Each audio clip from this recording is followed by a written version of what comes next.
Para ello vamos a hablar sobre principios de la filosofía. Para entender mejor vamos a hablar sobre esto, los principios de la filosofía andina.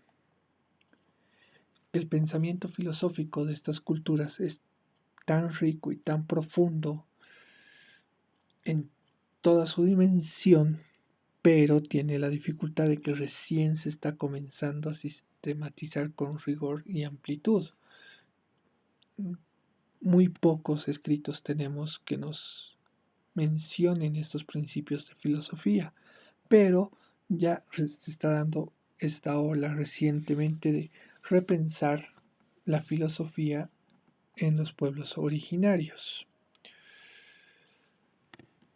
Ahora, para tratar algunas ideas al respecto de la lógica andina, que constituye una especie de fundamentos de la filosofía, vamos a explicar 4 principios elementales.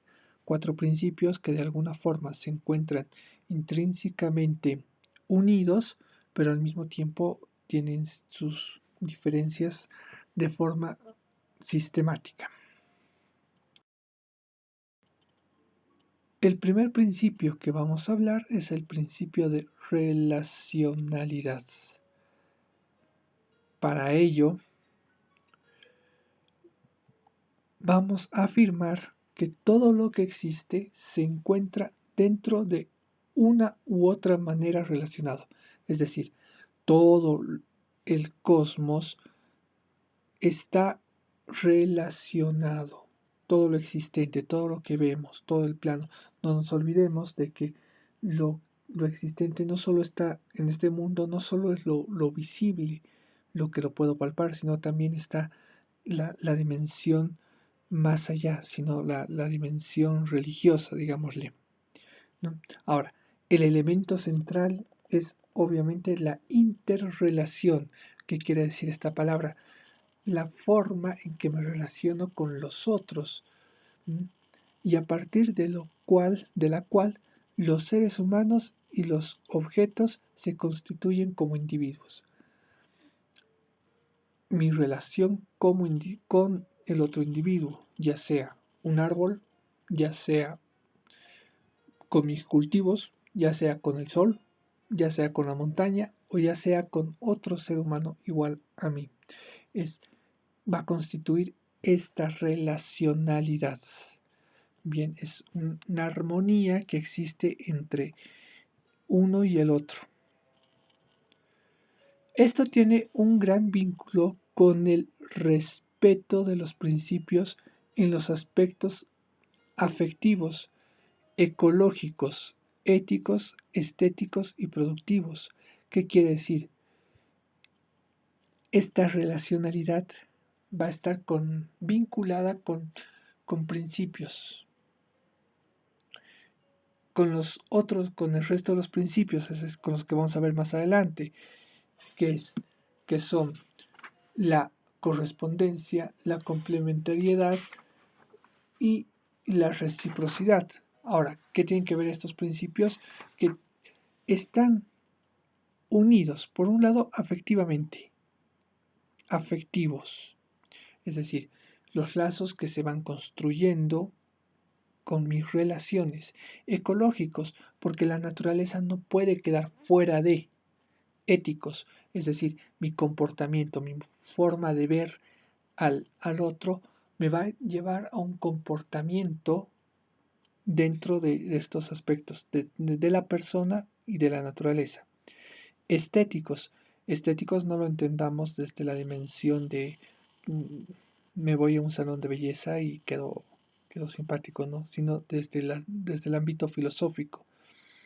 Lo estético va a ser pensar la belleza que se manifiesta en la naturaleza, pensar la belleza que se manifiesta en el otro, bien, y al mismo tiempo también productivos, es decir, la forma de producción que tiene cada cultura, cada dimensión del ser humano.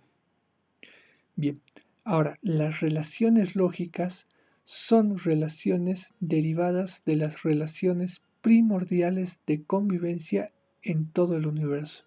Es decir, que estas relaciones de relacionalidad se va a derivar de las primordiales, de la primordial convivencia, mejor dicho, que se da en el universo. Si hay una ruptura de convivencia o de armonía en todo el universo, va a haber una pequeña ruptura de principios frente a esto.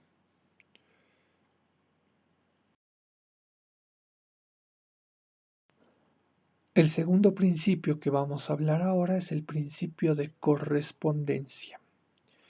Este principio se puede explicar de la siguiente manera, un poco en relación con el otro. No nos olvidemos de que estos principios están intrínsecamente unidos y van muy de la mano. Se explica de la siguiente manera. La relacionalidad del todo, este principio básico de la filosofía andina, se desglosa y se manifiesta en una serie de principios, derivados o secundarios, tal como es la correspondencia, que afirma que en forma general los distintos aspectos, regiones o campos de la realidad se corresponden de una manera armónica. ¿Qué quiere decir esto? Que de alguna forma el principio de relacionalidad se va a desglosar, se va a hacer como una especie de... va a dar ciertas misiones a otros principios, o sea, principios secundarios, y uno de ellos es la correspondencia. Esta correspondencia va a hacer que los campos de la realidad, pongámosle en un ejemplo, la relación que existe, por ejemplo, entre el cultivo de papa, la tierra y el cultivador o el agricultor, va a existir una armonía tal que se corresponden unos a otros. Bien, este tipo de principio incluye rasgos relacionales de tipo cualitativo, es decir, la calidad que se mueve dentro de la relación, simbólico, es decir, mi relación simbólica frente a poner palabras a esa relación que tengo, esa correspondencia que tengo, celebrativo, porque también es una fiesta en el momento de realizar un acto. El hecho de una cosecha ya se vuelve celebrativo. Ritual,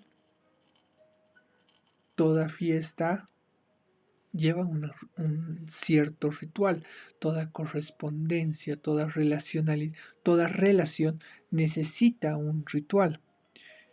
Y afectivo, porque tiene que haber un lazo, no puede ser una correspondencia empática, es decir, no me puede caer mal ciertos aspectos, tiene que haber una correspondencia afectiva frente a las cosas que se van dando y que se van manifestando al mismo tiempo. Ahora, esta correspondencia se manifiesta de diferentes maneras. En primer lugar, describe el tipo de relación que hay entre el marco y microcosmos. ¿Qué quiere decir? Que va a describir el cosmos en general, el universo en su totalidad, todo lo que conocemos, el universo. Y el micro, el lugar concreto donde se realiza la cultura. Bien, aquí se va a manifestar, en primer lugar, la correspondencia que hay. En segundo lugar, la realidad cósmica de las esferas celestes, que corresponden a la realidad terrenal y hasta los espacios infraterrenales. Es decir, nos vamos a jugar en una dimensión de 3 esferas. Un plano que está en las esferas celestes, es decir, arriba de lo terrenal, dicho en términos cristianos, el cielo. una realidad terrenal en el plano donde el ser humano y la naturaleza se juega, y hasta en los espacios infraterrenales, que es decir, abajo, se coloca abajo de lo terrenal. Podríamos decirlo el infierno, pero ellos tienen otra concepción. Bien, estos tres planos están en una constante relación, es decir, estas realidades se corresponden unas a otras, están unas a otras correspondiéndose. Bien,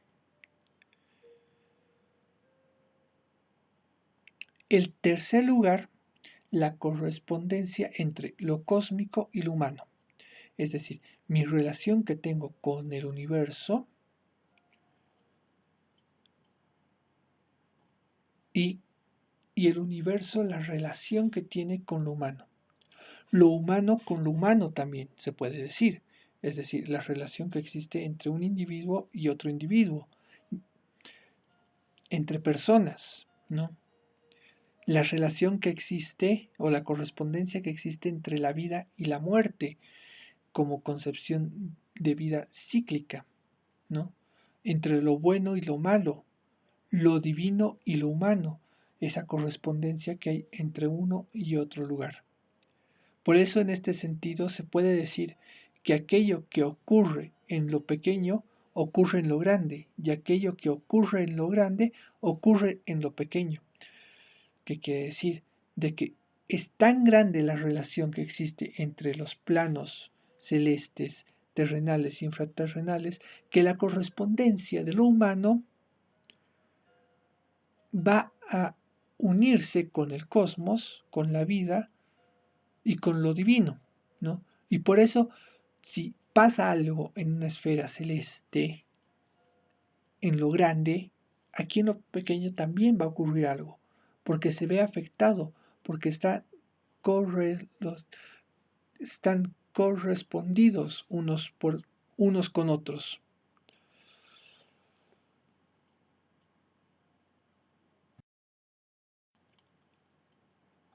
El tercer principio del cual vamos a hablar ahora es el principio de complementariedad. Este principio enfatiza la inclusión de los dos opuestos complementarios en un ente completo e integral. ¿Qué quiere decir esto? Hay dos realidades que son totalmente distintas o dos opuestos totalmente distintos, lo negro y lo blanco, que se complementan en un ente, es decir, en un ser, en una cosa, por decir un ejemplo más claro para que tengan en cuenta. La hierba, o mejor dicho, alguna planta, una planta se va a complementar entre un aspecto de vida y un aspecto de vida que se mueve y un aspecto de vida pero que es quieta porque la planta no se mueve, ¿no? Sino tiene un dinamismo distinto pero es completo e integrado en este mismo ente, en este mismo ser.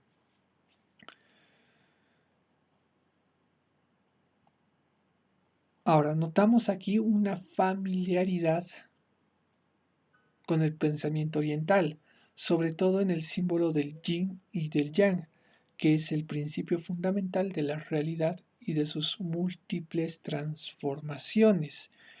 Conocemos esta dinámica del yin y del yang, donde este símbolo va a representar, muchos dicen lo bueno y lo malo, pero representa, digamos, la luz y la oscuridad, representa lo masculino y lo femenino, opuestos que están complementarios uno con el otro de tal forma que en el círculo con sus dos partes complementarias correlativas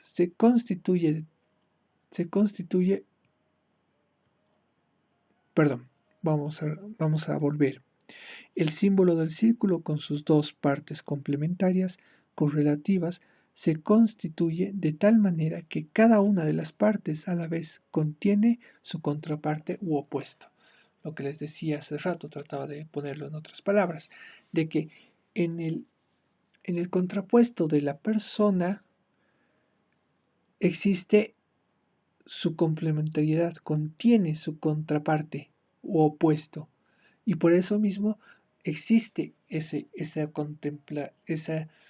complementariedad. Bien, una complementariedad, por ejemplo, se puede dar en el hecho de que en una persona, haciendo un juicio ético formal, podemos decir, esa persona es buena, pero dentro de esa persona que es buena existe el mal. O esa persona es mala, pero dentro de esa persona mala existe el bien, existe algo de bondad. Existe esa complementariedad que se da entre individuos, complementariedad que también se puede dar con la naturaleza. La naturaleza puede ser un opuesto al ser humano, pero resulta que se complementan ambos en esta dimensión de la naturaleza. Ahora, este principio de vamos al cuarto principio. El cuarto principio es el principio de reciprocidad. El principio de reciprocidad puede decirse que cada acto corresponde como contribución complementaria a un acto recíproco. Es decir, han escuchado hablar de la palabra cambalache. Es una especie de cambalache. Tú me das algo, yo te doy algo a cambio. Por eso, en este principio rigen las interacciones humanas y todo tipo de interacción, interrelación, sea entre personas, entre el ser humano, naturaleza, o sea entre lo humano y lo divino.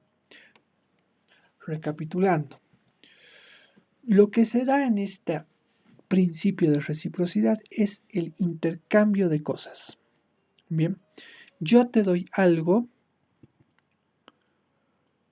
y tú, de forma recíproca, me das algo a cambio. El hecho, aquí se va a jugar, en este principio se juegan las interacciones humanas entre humano a humano. Cuando vamos al mercado, manejamos este principio de reciprocidad. Yo compro manzanas y a cambio de las manzanas yo suelto el efectivo. Bien, ahora, también hay una interrelación entre personas, entre el ser humano, pero también con la naturaleza. Con la naturaleza me provee el hecho de alimento para que yo sobreviva, pero a cambio yo debo tener una constante relación armónica con la naturaleza, es decir, debo cuidarla, ¿no? O sea, entre lo humano y lo divino, mi relación personal con Dios, ya no esa reciprocidad que se juega dentro de la amistad con Dios, ¿no? Ahora, un rasgo importante de la filosofía andina, concretamente dentro de lo que es el aspecto de la reciprocidad, se va a jugar la ética. La ética aquí, dentro de la filosofía andina, no es solo un asunto exclusivo del ser humano, sino se extiende a toda la dimensión del ser humano, del universo. ¿Qué quiere decir? En la ética que nosotros conocemos como filosofía, se va a jugar las acciones del ser humano, el comportamiento del ser humano, pero en la filosofía andina se va a extender al universo. Y por tanto, de ahí, cuando se extiende, se puede hablar de una ética cósmica, en la que va a pensar como un deber cósmico, que refleja un orden universal del cual el ser humano forma parte. ¿Qué quiere decir esto? Que como ya no es solamente del humano, sino que se extiende a lo universo, el universo obra y actúa de tal manera que se tiene que pensar como un deber cósmico, Es decir, los deberes que la naturaleza, que el universo tiene como naturaleza, los deberes y obligaciones que el ser humano tiene como ser humano. Bien, y esto refleja el orden universal, el cual el ser humano forma parte. Es decir, un gorrión no puede actuar como un águila. Rompería el actuar, el ético de su ser como tal, como gorrión. O un perro no puede tener el complejo de gato porque rompería el orden universal en cuanto tal. Bien. Prácticamente la reciprocidad pasa en esto, en dar y recibir y dar. Es un ciclo en que se va dando y se va generando este principio de la filosofía andina. Ahora, este principio sostiene que diferentes actos se condicionan entre sí, es decir, la interrelación, de tal manera que el esfuerzo o la inversión es una acción por un acto que será recompensado por un esfuerzo o inversión de la misma magnitud por el receptor.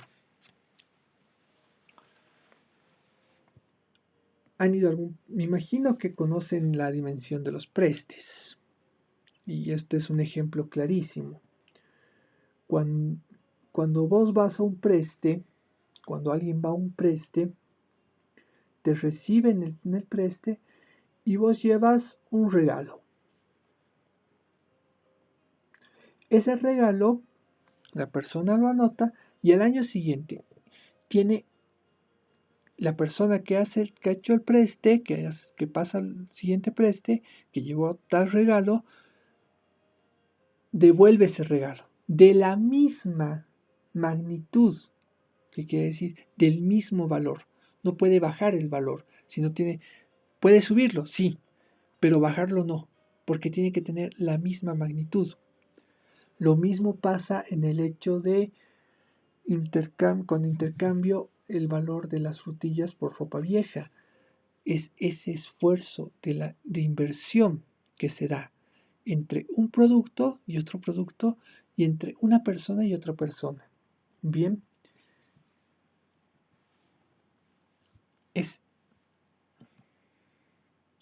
ahora, se trata también de una justicia del intercambio de bienes, sentimientos, personas y hasta de valores religiosos. ¿Qué quiere decir esto? De que cuando yo intercambio un bien, no puedo darle menos, lo que les decía hace rato, menos del valor de aquello que me han dado, sino tiene que dar algo similar, de la misma magnitud. Bien, con sentimientos pasa lo mismo. Cuando yo manifiesto mis sentimientos a otra persona o a la naturaleza, tiene que ser recíproco, porque de alguna forma, en cuestión de los sentimientos, una se puede ir apagando. Bien, con los valores religiosos pasa lo mismo. La dimensión religiosa, en cuanto yo doy, o la dimensión religiosa se da al revés. En cuanto Dios da, el hombre va respondiendo y trata de responder con la misma magnitud que el receptor, es decir, que Dios.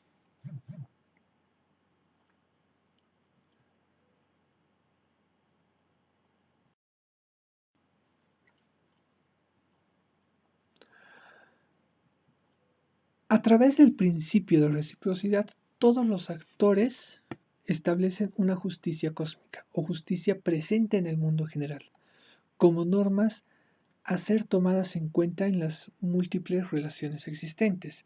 Es decir, se establecen las normas y este principio va a establecer principios de justicia. Yo no puedo ir al mercado y comprar manzanas y darle a la señora un bolígrafo, o no sé, o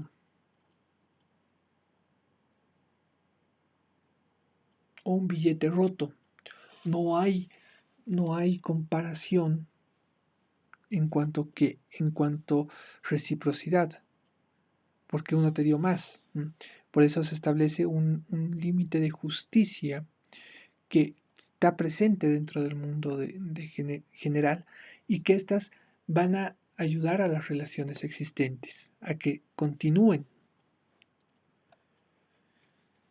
Al igual que todos los principios lógicos andinos, se manifiesta en todos los ámbitos de la vida. Ya vuelvo al principio, están relacionados todos. Y este principio de reciprocidad está relacionado también a todos los ámbitos de la vida. Y por ello, digamos, se puede poner el ejemplo. El profesor da la clase y cuando hace las preguntas para el examen o para la tarea, se tiene que responder de la misma forma haciendo la tarea o respondiendo el examen. A manera de concluir, vamos a decir que la filosofía se basa en estos 4 principios, que están unidos en el ámbito de la vida y que van a marcar el rumbo y el caminar del pensamiento andino. Gracias a estos 4 principios que están unidos, la filosofía andina puede ir sistematizando un poco ya más su pensamiento, su forma de ver la cosmovisión, el mundo, el universo con ello. Estos principios van a establecer cierta armonía de respeto con la naturaleza y el cosmos, ¿no? No, no alejan, no se puede pensar la filosofía andina fuera de un cosmos y fuera de una naturaleza, y por ello necesita haber cierta armonía de respeto, porque es el lugar donde habito, es la casa común en la cual estoy viviendo. Y por ello la naturaleza no puede ser vista como un simple objeto, fuente de riqueza humana, como los podemos estar cayendo con ciertas políticas exteriores, como el capitalismo que empieza a destruir todos los recursos, explotar todos los recursos naturales, viéndolo como objeto de mi riqueza, como fuente de mi riqueza, ¿no? Pues esto generaría un desequilibrio ecológico que afecta incluso en el ámbito social. ¿Qué quiere decir esto? Si nos ponemos a analizar el tema de la ecología, es justamente porque hay una crisis en la que se está dando una fuerte explotación de la naturaleza. ¿Y esto por qué se da? Porque lo vemos como un objeto, ¿no? Esta explotación que se está dando a la naturaleza hay como una forma, reflejo que afecta también en el ámbito social, porque resulta de que en el ámbito social la naturaleza influye. A algunos les afecta más el hecho de que la chiquitanía se queme, otros no. El hecho de que me afecte más quiere decir de que estoy creando cierta armonía de respeto con la naturaleza y el cosmos. Bien, 4 principios básicos para generar un equilibrio ecológico que también afecte nuestro ámbito social. Otra forma de desequilibrio que se puede dar dentro de la humanidad, y es un análisis más personal, que en la medida en que yo me voy alejando de mi relación personal con Dios, me voy alejando de mi relación con el ser humano y con la naturaleza. 3 aspectos que van juntos. Y por ello vemos tanta destrucción y tanta deshumanización al mismo tiempo.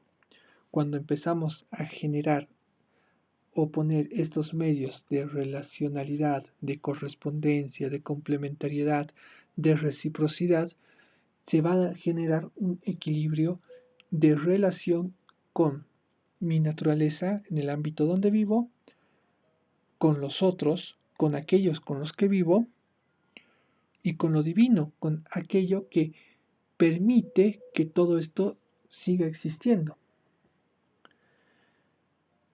De esta manera, pues, llegamos al fin de esta clase. Vamos a seguir trabajando de esta manera. Espero que se encuentren bien. Voy a esperar los trabajos para en estos días y les dejo un gran saludo, que se encuentren bien y ojalá que muy pronto nos podamos ver cuando pase todo este drama, todo este desequilibrio ecológico desequilibrio ecológico y social que estamos viviendo por causa de esta ruptura relacional que tenemos con nuestro cosmos. Un gran abrazo y bueno, Dios mediante, nos veremos pronto en aula.